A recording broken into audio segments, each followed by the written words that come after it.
창세기 1장 1절에서 13절 태초에 하나님이 천지를 창조하시니라. 드디어 이제 창세기를 묵상하게 되었습니다. 창세기에 특별한 것이 있다는 것보다는 창세기를 묵상했으면 좋겠다. 그러나 기회가 그렇게 많지 않았기 때문에 우리는 오늘 창세기를 묵상하는 것이 감격스러운 시간입니다. 이제 6년 뒤에라야 창세기를 다시 묵상하게 될 텐데, 그러나 공식적으로는 그렇지만 다른 것을 하면서 늘 다시 읽게 되는 성경이 창세기가 됩니다. 오늘 태초에 천지를 창조하시니라 이 말씀을 이야기할 때에 요한복음이 생각이 납니다. 하나님이 말씀으로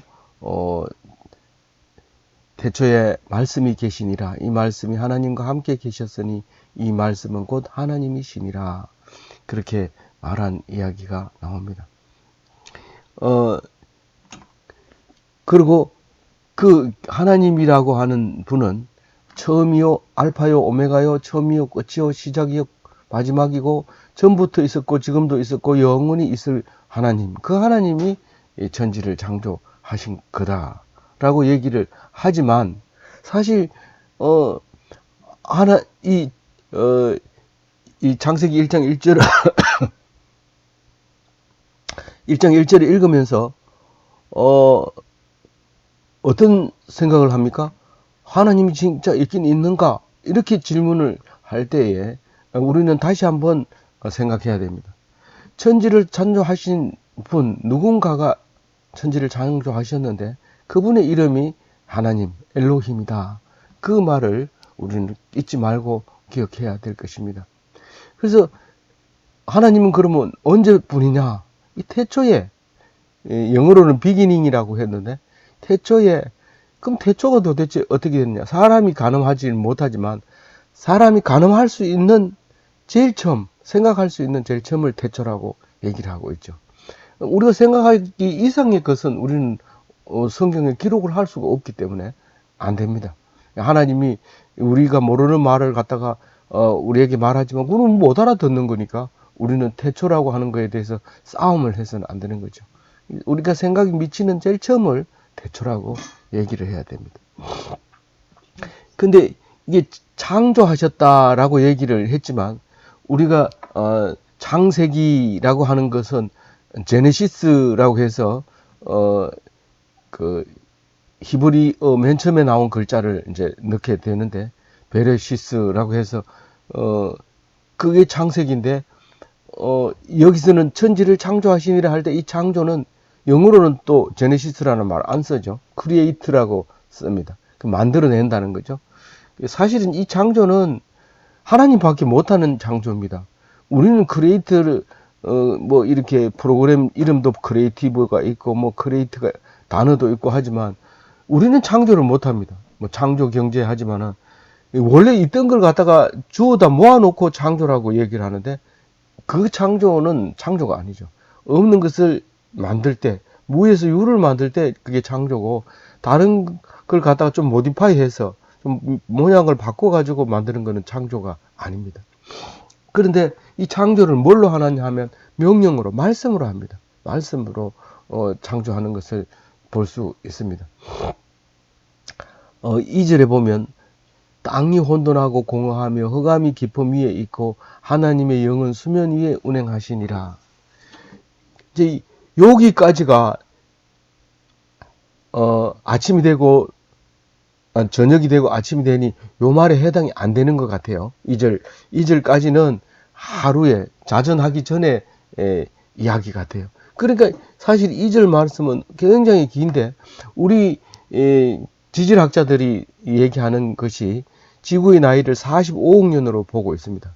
그런데 명왕누대라는 기간이 5억 년이 명왕누대라는 기간이 있는데, 그것은 하나님만 아는, 우리는 도저히 판단할 수 없는, 그러니까 기록이 안 남아있는 명왕누대라고 하는 5억 년 동안은 아무 흔적도 남아있지 않는 5억 년이라는 거죠. 혼종도 없는데 어떻게 그렇게 정의하느냐? 그 생긴 연도수가 5억 년이 됐는 그 계산이 나오는데 그건 모든 학자들이 공통으로 인정한 거죠. 그래서 그거는 몰라요. 어디서부터 시작했는지는 그건 모르고 알 길이 없고, 다시 말해서 우리의 오감으로서는 생각해내지도 못하고 확인하지도 못하는 5억 년이죠. 그 5억 년이 혼돈 상태에 돼 있다. 폼레스라고 하는 것은 우리 시공간에서 판단이 안 되는 것을 홈레스라고 해요. 혼돈이 있었다. 위도 없고 아래도 없고 위가 없어요. 중력이 없으니까 위도 없고 아래도 없고 방향도 없어요. 그러니까 자전하지 않으니까 동쪽도 없어요. 그러니까 그런 상태를 얘기하고 있는 거죠. 중력이 없다는 것을 그 요한계시록에서 어떻게 읽었죠? 예, 무저갱이 중력이 없는 거예요. 그게 방향이 없는 거예요. 그러니까 이제 이게 무저갱은 그래도 이 갱도, 그러니까 우물의 벽이 이게 올라가는 게 보이지만은 이 우주 공간에 갖다 놓으면 올라가는 것도 내려가는 것도 없고 그냥 이렇게 무저갱에 떨어지는 상태, 그 상태를 유지하고 있는 거죠. 그래서 기존이 그 중력이 미치지 않고 기존이 없는 그런 상태가 이제 혼돈 상태로 말합니다. 지금은 그 기준이라고 얘기하는 거는 뭐 영어로 레퍼런스, 파운데이션, 베이직 뭐 이런 말을 사용하지만 사실 이게 없는 상태에서는 혼돈일 수밖에 없는 거죠. 그래서 나중에 이제 1월 성신이 정의가 되고 난 뒤에 이제 그 기준이 잡히면서 이 땅이 똑바로 서게 된 거, 높고 낮고 동쪽 서쪽 이렇게 구분이 되는 거죠. 그런데 혼돈과 공허가 있다고 그랬는데 이 공허는 아무것도 없다는 뜻인데 폼레스하고 공허하고는 다릅니다. 폼레스는 있기는 있는데 우리가 판단을 못하는 거고 그 시공간 안에 들어있는 게 아니고, 그러니까 블랙홀 같은 것은 우리 눈으로 볼 수 없습니다. 그러니까 안 보이니까 정의를 그렇게 해버린 거죠. 그게 이제 처음 시작이 있는 거죠.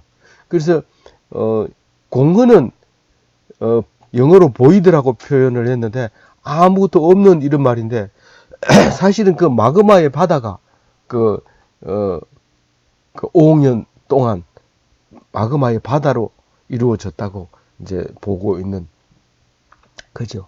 그런데 흑암이 깊음 위에 있고 이렇게 얘기합니다. 그 흑암은 창조도 안 했는 흑암이 있어요. 창조도 안 했는 흑암이 있었어요. 근데 그 흑암이 어디에 있느냐 하면 깊음 위에 있다 그래요. 형용사 위에 있다는 거예요. 뭐 명사 위에 있어야 되는데 형용사 위에 있는데 그 깊은 것이 뭔지 모르기 때문에 형용만 하는 거지 이름이 없어요. 근데 그게 뭐를 생각할 수 있느냐 하면은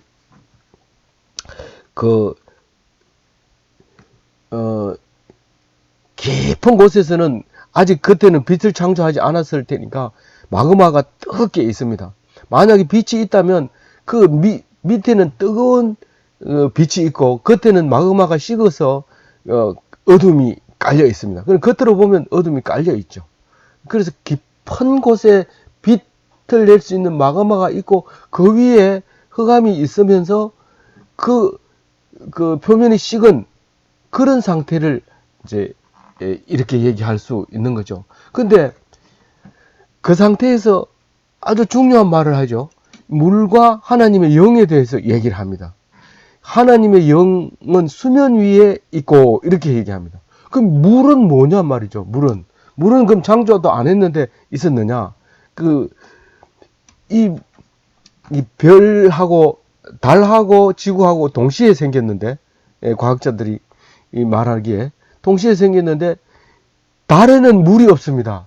지구에는 물이 있는데 그것을 뭘로 설명을 하느냐 하면 아노르사이트라고 하는 그 물질이, 이게 아노르사이트는 달의 65%를 차지하고 있는 물질을 말하는데 그 물질은 달은 표면에 붙어 있어요.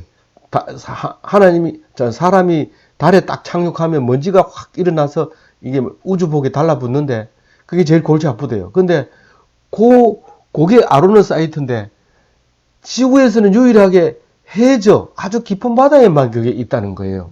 그러면 무슨 말이냐면 이게 아로노 사이트가 발생될 때 물이 같이 발생했는데 지구는 중력이 있어서 물을 잡아당기고 그 다른 물을 못 잡아당기니까 아로노 사이트가 표면에 노출이 됐지만 이 아로노 사이트가 물보다가 무겁기 때문에 바다 밑에 들어가 있었다는 거예요. 생생. 중력이 없고 중력이 있구나.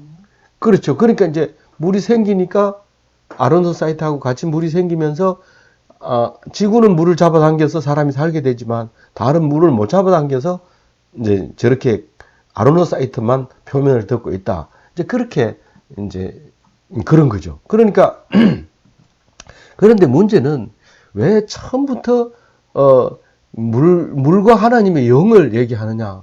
우리는 이게 굉장히 중요하죠. 신약에서도 그리고 신학에서도 그리고 지금 현재 우리가 살고 있는 데서도 하나님의 영과 물은 떼놓을 수가 없습니다. 그래서 영을 설명하려면 물이 있어야 돼요. 그래서 성령 얘기하면 물이 있어야 돼요. 물. 그래서 성령 세례를 먼저 받기도 하고 물 세례를 먼저 받기도 하고 그래서 성령 세례와 물 세례는 항상 붙어 다녀야 되죠. 그래서 사람의 근원이 물이에요. 하나님의 근원이 성령이고.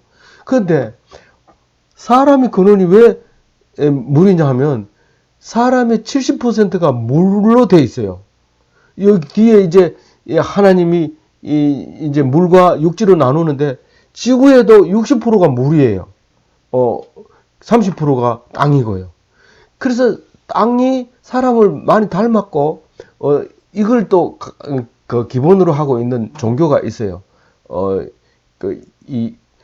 이걸 이제 사람 몸과 지구가 닮았다. 그래서 그것을 이제 이론으로 이제 종교를 만든 것도 있는데 그런 하나님의 영과 우리의 물이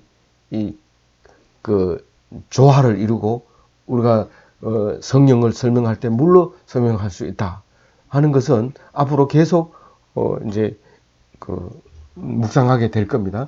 그리고 오순절날 임한 우리 이 성령은 하나님이 주신 하나님의 성령이 오십니다. 그리고 예수님이 가시면서 다시 보혜사 성령을 보내겠다 해서 오신 성령과 보내신 성령 이렇게 신약에서는 우리가 얘기를 하고 있지만 그것이 물 없이는 설명할 수 없는 그래서 물 위를 운행하신다. 운행한다는 건 무빙, 움직인다는 거죠. 그래서 이 루아흐를 설명하게 됩니다. 근데 루아흐는 우리가 얘기하는 그 성령하고는 다릅니다. 다른 게 이제 똑같이 스피릿이라고 번역을 하지만 시간을 앞에 써가지고 루아흐 이러면 서늘한 이런 번역을 하게 돼요. 그런데 살아있는 것에다가 루아흐 이러면 기운으로 번역이 돼요. 그리고 어떤 장소에다가 루아흐 이러면 그건 바람을 얘기하는 거예요. 근데 사람에게다 루아흐 이러면 마음을 얘기하는 거예요. 근데 하나님에게 엘로힘 여호와에 쓸 때 루아흐 이러면 하나님의 영을 말하고 있는 거예요. 그래서 그 루아흐가 그 물 위를 운행하고 있는 것을 제일 처음에 얘기하고 있습니다. 이거는 적어도 45년 동안 이런 일이 있었을 겁니다. 그런데 순식간에 이제 바로 밤낮이 생기는 날로 돌아옵니다. 그때부터 창조가 시작이 됐다고 봅니다. 근데 왜 우주를 하나님이 만드는 게 아니냐? 왜 그 얘기는 안 하고 지구가 자전하기 시작한 그때부터 창조를 이야기하느냐? 그건 그렇게 설명할 수밖에 없는 거죠. 우리 시공간을 설명하려고 창세기를 만들어 놨지, 우리 눈에 맞춰서 창세기를 기록했지, 눈에 안 보이는 것까지도 뭐 이렇게 안 들리는 소리로 기록을 한다고 해서 우리가 알아듣습니까? 그건 모르잖아요. 그러니까 그거는 얘기할 필요 없어요. 그래서 우리가 일상생활에 오늘과 똑같은 날이 있은 날부터 창조를 이야기해야 됩니다. 그래서 이거하고 학교에서 가르치는 지구과학하고 싸우면 안 돼요. 그거는 지금 다른 얘기를 딴 데를 보고 얘기를 하는데 안 되죠.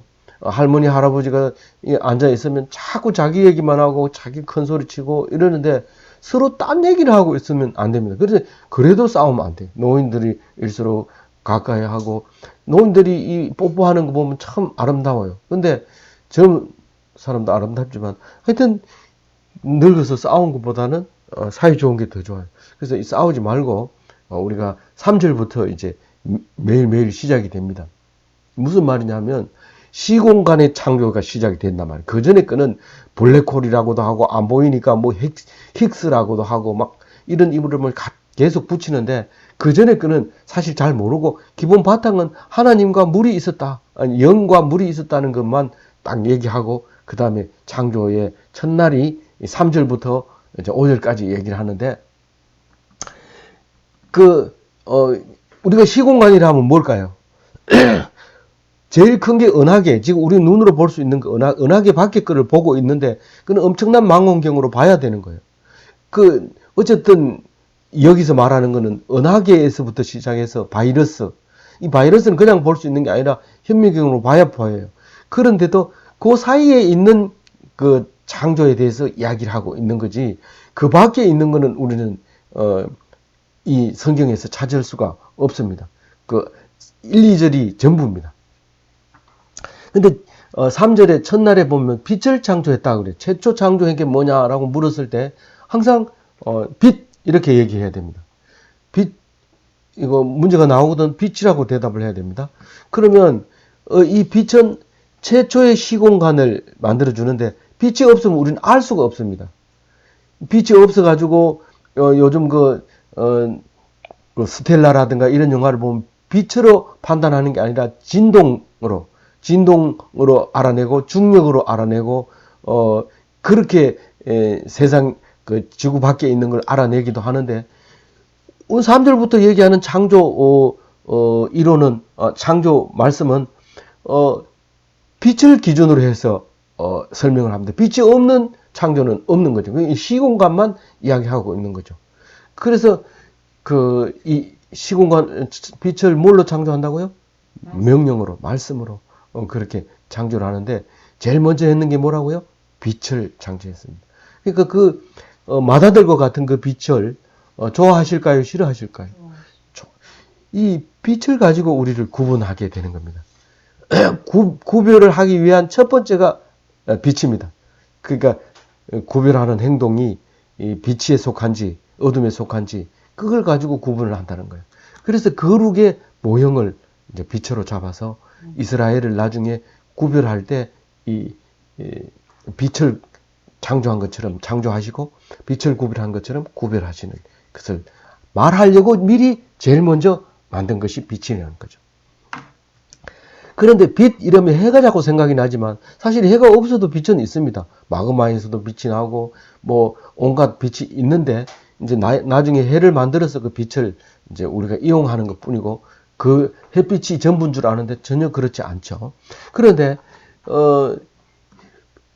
해를 만들기 전에 뭘 만들었어요? 밤낮을 만들었어요. 우리가 해가 뜨면 낮이고 해가 지면 밤인 줄 알고 있지만 사실은 해가 만들기 전에 지구를 먼저 만들어서 자전을 하게 만드는 거예요. 한 바퀴 돌면은 그를 밤낮이라고 명명을 한 거죠. 그래서 한 바퀴 돌 때 한 반은 해가 비쳐 있으라, 한 반은 달이 비쳐 있으라 이렇게 말했기 때문에 낮에는 해가 뜨고 밤에는 달이 뜨는 것이지 해가 있어서 낮이 아니고 밤낮이 있었는데 낮에만 해가 있으라고 한 것이죠. 이걸 보면 물론 이제 이 성경을 해석하는 데 따라서 성경은 우리가 말하는 1차원적으로 설명하려고 첫째 날, 둘째 날, 셋째 날, 넷째 날, 다섯, 여섯, 일곱째 날 이렇게 말하고 있지만 그래서 우리 수준에 낮춰서 이야기를 기록하고 있지만 사실은 그에 동시에 만들어진 거기 때문에 어떤 걸 먼저 만들었나 나중에 만들었나 이거를 실제로 얘기하기가 곤란한 이유가 차원 높은 것이기 때문에 하나님 차원은 우리하고 다르기 때문에 그거를 설명 못할 수도 있습니다. 그러면 유별나게 왜 첫째 날, 둘째 날 했냐 이거는 우리에게 가장 큰 선물을 주려고 하는데 그 가장 큰 선물이 뭘까요? 일곱째 날 쉬게 하려고 날짜를 정해줍니다. 만약에 날짜를 안 정해주면 일곱째 날 쉬어야 될 이유를 설명을 할 수가 없어요. 그건 네 멋대로 생각했지 않느냐가 되기 때문에 이것은 하나님이 미리 우리를 위해서 안식하게 하기 위해서 날짜를 잡아주는 거예요. 이 날짜는 다른 의미가 있는 게 아니라 우리를 쉬게 하기 위한 날짜다라는 것을 알 수 있는 것이에요. 그래서 밤낮을 두 번째로 만듭니다. 빛을 만들고 밤낮을 만드는데 이거는 밤낮이라고 하면 헷갈릴 수 있으니까 지구를 자전하기 시작한 것이 그때다라는 거죠. 그래서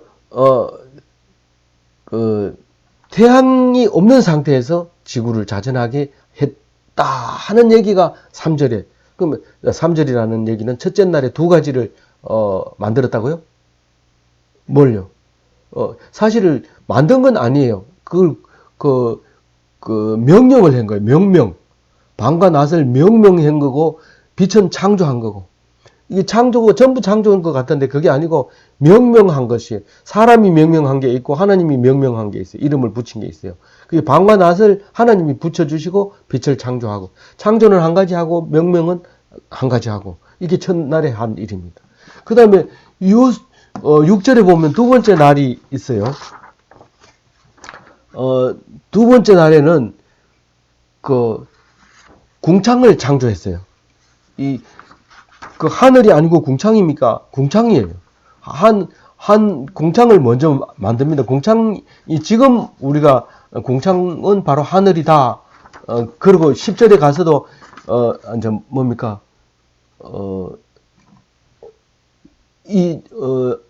8절에 가서 이 궁창을 하늘이라고 정의를 하지만 사실 하늘을 정의하기 전에 궁창을 먼저 이제 정의를 합니다.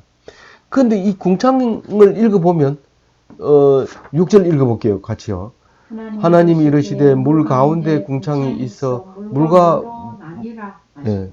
그러니까 물은 원래 그 전에 이거 전에 있었고 이번에는 궁창을 만드는 거예요.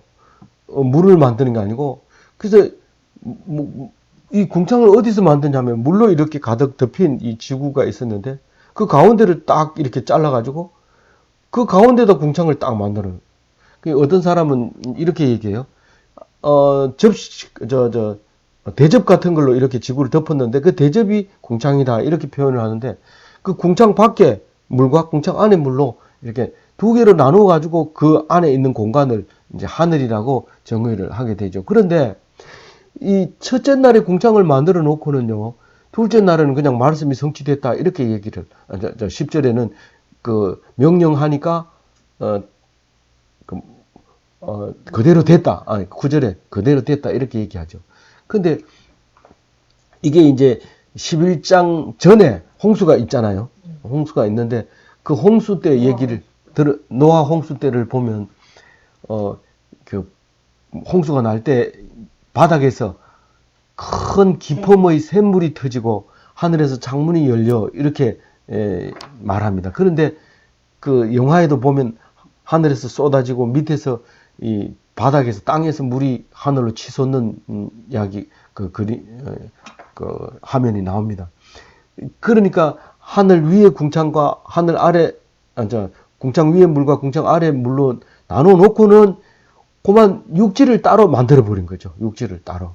거꾸로 생각하면 우리는 땅을 자꾸 기준으로 생각하는데 사실은 육지를 따로 만든 거예요. 이 물 속에 있는 육지를 끌어올려 가지고 에베레스트 산을 만들고 이렇게 쭉 올려서 그 꼭대기 올라가면 조개도 있단 말이에요. 에베레스트 산 꼭대기 올라가면 조개가 있는 게 물 속에 있던 걸 쭉 당겨 올려서 육지를 만들어 준 거죠. 원래 그래서 물과 물로 나눠주는 게 궁창이었고 이제 궁창 아래 물을 따로 모아가지고 육지를 올리면서 이제 그 물이 육지를 올리니까 육지 밑에도 물이 계속 있는 거죠. 그래서 이제 7절은 하나님이 궁창을 만드사 궁창 아래 물과 궁창 위로 나누게 하시니 그대로 되니라. 그대로 되니라가 중요한 말이기 때문에 그렇습니다. 말씀으로 창조하셨다는 말이죠. 8절에 보면은 하나님이 궁창을 하늘이라 부르시고 저녁이 되고 아침이 되니 이는 둘째 날이라. 이게 굉장히 빨리 지나가지만 우리는 그게 중요하지 않기 때문에 그냥 빨리 지나갑니다. 명명한 거죠. 궁창을 명명을 저기 하늘을 명명하는 거죠. 그렇게 물로 나누은 것을 그 궁창을 하늘이라고 정의한다. 그래가지고 그래서 그 하늘은 나중에 이제 계속 발달합니다. 지구도 변하고 사람도 변하고 생각도 변하고 점진적으로 이렇게 생각이 바뀌는데 1차적으로는 물을 나누는 게 1차 역할이고 궁창이요. 2차 역할은 하늘을 정의하는 데 사용되는 게 궁창의 역할입니다. 이 궁창 역할은 두 가지예요. 물을 나누는 것과 하늘을 정의하는 겁니다. 그래서 전에는 1층천만 있다고 생각했어요. 그 궁창만 하늘이라고 생각했는데 이제 이 신약 시대에 와서 바울이 3층천 이야기를 합니다. 그런데 에베소서에 보면은 모든 하늘 위에 오르신 예수에 대해서 이야기를 하고 있습니다. 그 모든 하늘 위에 오르신 예수라고 할 때 모든 하늘이 뭔데? 라고 물으면 유대인들은 하늘은 7가지 층을 가지고 있다. 이렇게 얘기한다는 겁니다. 유대인 얘기를 왜 하는데요? 사실은 사도 바울이 이 목이 달아나는 것도 유대인이 알려주고 있는 거고, 베드로가 십자가에 거꾸로 매달린 것도 유대인이 알려줍니다. 이 유대인의 기록이 아니면 지금도 우리는 알 수 없어요. 성경에 나와 있는 것만 가지고는 해석이 안 됩니다. 그래서 유대인의 얘기를 지금도 경청하고 있고 듣고 있는 거죠. 그래서 많은 자료가 거기서 나와야 이 성경이 해석되는 경우들도 뭐 상당수가 있기 때문에 우리는 그렇게 말하고 있습니다. 천사 이야기나 칠층천 이야기나 이런 것들은 유대의 자료를 봐야 이게 가브리엘이 어떤 위치에 있는 천사인지 이런 것을 알 수가 있게 되는 것이죠. 그렇다고 유대교에 침체해서는 안 됩니다. 그것은 별로 좋은 것은 아니고 성경을 위한 유대인을 공부하는 것은 괜찮을 겁니다. 그래서 이제 두 번째 날이 지나가는데 원래 첫 번째 날이만 기억하면 두 번째 날은 기억을 잘 안 해도 되지만 두 번째 날은 뭘 창조했어요? 궁창을 창조하고 또 뭐를 정의했어요? 하늘을 정의를 내렸어요.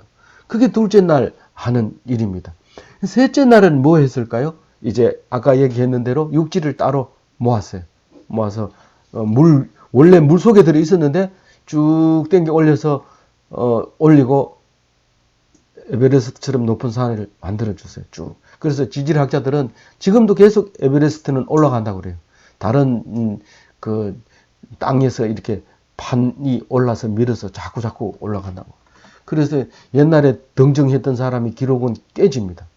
다른 사람이 또 올라가면 그보다 더 높은 곳에 올라가게 되는데 그때까지 뭐 10cm 더 크게 되는데 살게 될런지 그거는 우리는 알 수 없지만 어쨌든 과학자들은 그렇게 말하고 있고 이 성경 말씀은 그대로 우리에게 이해가 되어지게 되는 것이죠. 그래서 그리고 이제 육지를 만들었으니까 뭐를 명명해야 돼요? 땅과 바다를 명명해야 돼요. 그래서 바다가 지구의 70%를 원래는 뭐 100%였는데 이제 30%의 땅을 만들어 준 거죠. 그래서 우리는 원래 물이었는데 하나님이 흙으로 만들어서 이제 인간을 만든 거죠. 그래서 이 바다라는 말은 첫 번째 나오는 게 이제 솔로몬의 성전 물두멍을 갖다가 크게 만들어 놓고 바다라고 얘기를 했어요. 그리고 사해 바다도 사해 바다라고 하고 갈릴리도 바다라고 했어요.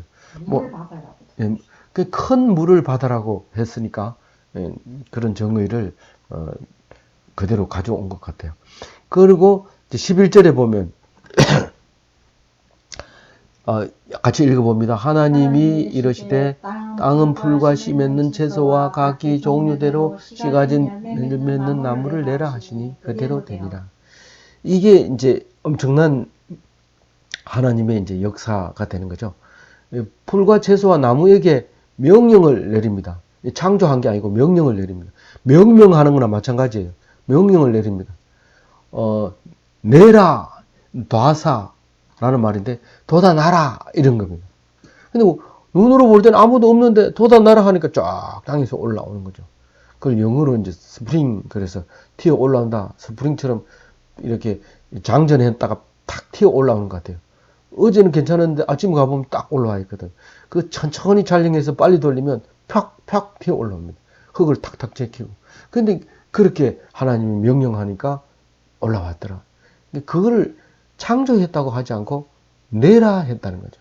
우리가 토기장이가 토기를 굽듯이 며칠이 걸려야 토기를 만드는 것이 아니라 내라 이러면 바로 내는 게 하나님의 명령이라는 사실을 우리에게 알려주고 있는 것이죠. 그리고 명령의 성취에 대해서 이야기를 합니다. 그리고는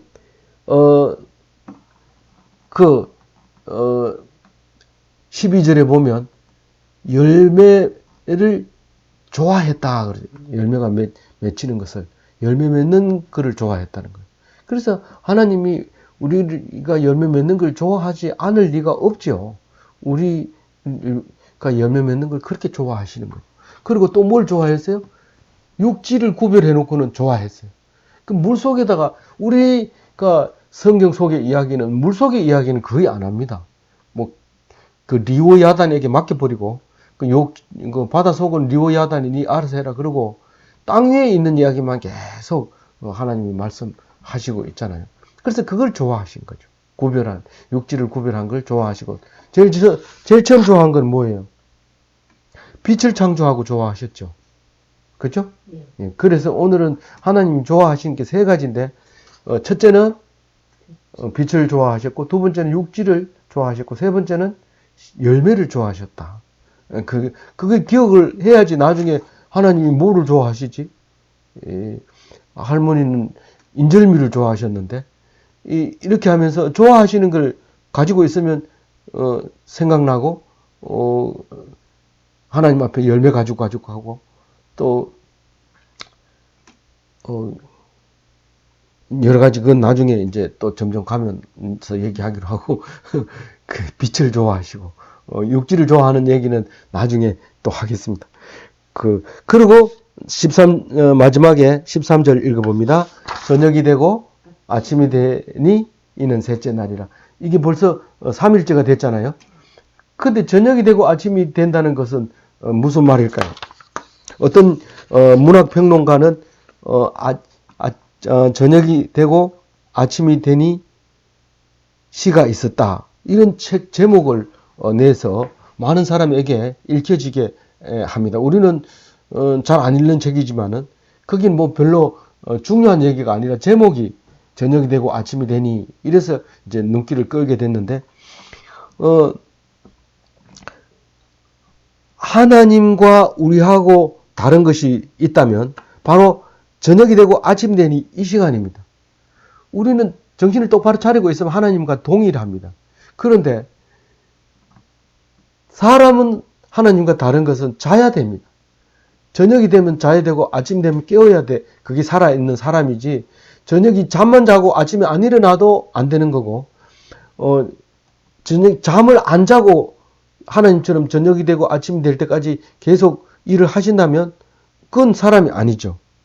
그 하나님이죠. 그건 새하늘과 새 땅에 이미 갔다는 사람이죠. 이 세계관은 어디에서 이게 시작? 저녁이 되고 아침이 되니까 하는 세계관? 어디서 났냐고요? 본인이 생각해 보세요. 저는 생각을 못 해봤어요. 하나님과 사람 사이에 유일하게 구별할 수 있는 게 저녁이 되고 아침이 되는 그거밖에 없어요. 그러니까 유대인들은 늘 저녁이 되고 아침에, 우리는 아침이 되고 저녁이 되고 이래야 되는데, 낮에 일하고 밤에 잘 때 됐다 이래야 되는데, 이거 먼저 자는 게 먼저고 아침에 일어나서 네. 일할 때가 되는 거예요. 그래서 그게 이제 아주 중요한 생각이죠. 그 저녁이 가마기를 시작하는 거죠. 하나님과 우리 사이가 이 저녁 때문에 우리는 하나님과 다른 거죠. 기도하고 운전을 하면 사고가 안 납니다. 그런데 기도를 안 하고 가면 사고가 납니다. 왜냐하면 가다 졸기 때문에 조는 순간 저녁이 되어버린 거예요. 그러면 그 다음에는 내가 할 수 없어요. 내가 아무리 조심 운전해도 소용없어요. 저녁이 되어버렸기 때문에. 근데 지나놓은 모든 세월들이 하나님이 내가 자고 있는 사이에 지키고 계셨다는 사실을 알게 되면 깜짝 놀라죠. 깜짝 놀라요. 근데 하나님은 절대로 저녁이 되고 아침이 되면 쉬지를 않습니다. 다만 7번째 날에 가가지고 쉽니다. 하루 종일 쉽니다. 그런데 사람은 저녁이 되고 아침이 되면 쉬고 또 일주일 되면 또 하나님 닮아가지고 또 쉽니다. 하나님 모양을 닮아가려고 무척 애를 쓰지만은 사실 하나님은 아닙니다. 왜냐하면 저녁이 되고 아침이 되기 때문에 그렇습니다. 그래서 하나님은 불꽃 같은 눈으로 지키고 있다는 뜻은 환하게 보고 있다. 우리는 뭐 밤에 잠 안 자고 딴짓을 하고 죄를 짓고 이랬지만 환하게 불꽃 같은 눈으로 보고 있다는 것이고, 또 눈동자 같이 지킨다는 것은 이 눈동자가 흐리멍덩해지면 그건 죽은 거거든요. 눈동자는 우리는 굴굴 자고 있지만 눈동자는 안 자고 그대로 눈동자를 굴리고 있습니다. 그래서 죽었는지 안 죽었는지 알아보기 위해서는 눈을 까뒤집어 보면 눈동자가 허옇게 됐으면 이건 죽은 거고, 눈동자가 허옇게 안 됐으면 살아있는 겁니다. 그래서 눈동자 같이 지키시는 하나님을 기억해야 됩니다. 아무쪼록 이 말씀 속에서 오늘 새해를 시작하면서 천지 창조하신 하나님께서 우리를 이렇게 사랑하고 있다는 것을 깨닫기만 하면 행복하고 즐거운 한 해가 될 것입니다. 세 가지 이거 다시 할까? 뭐요? 하나님 좋아하시는 거. 예, 빛을 좋아하시고 육지를 좋아하시고, 아니 내가 볼 열매를. 때는 예, 구별을 좋아하시는 거. 예, 육지와 땅, 바다를 구별하는 것을 좋아하시고, 그러니까 빛을 좋아하시고 예. 구별을 좋아하시고 예. 열매를 좋아하시고. 그러니까 이제 구별을 좋아하시는데, 우리는 신앙인이라서 그런 말을 하니까 멋진데, 그러니까 이스라엘 백성을 구별하는 것을 좋아하시죠. 근데 말하자면 이스라엘 백성이 육지라는 거죠. 그러니까 구별을 좋아하는 게 더 맞겠네요. 감사합니다. 네. 올해도 말씀으로 승리하시기 바랍니다. 아멘. 아이고 목사님 잘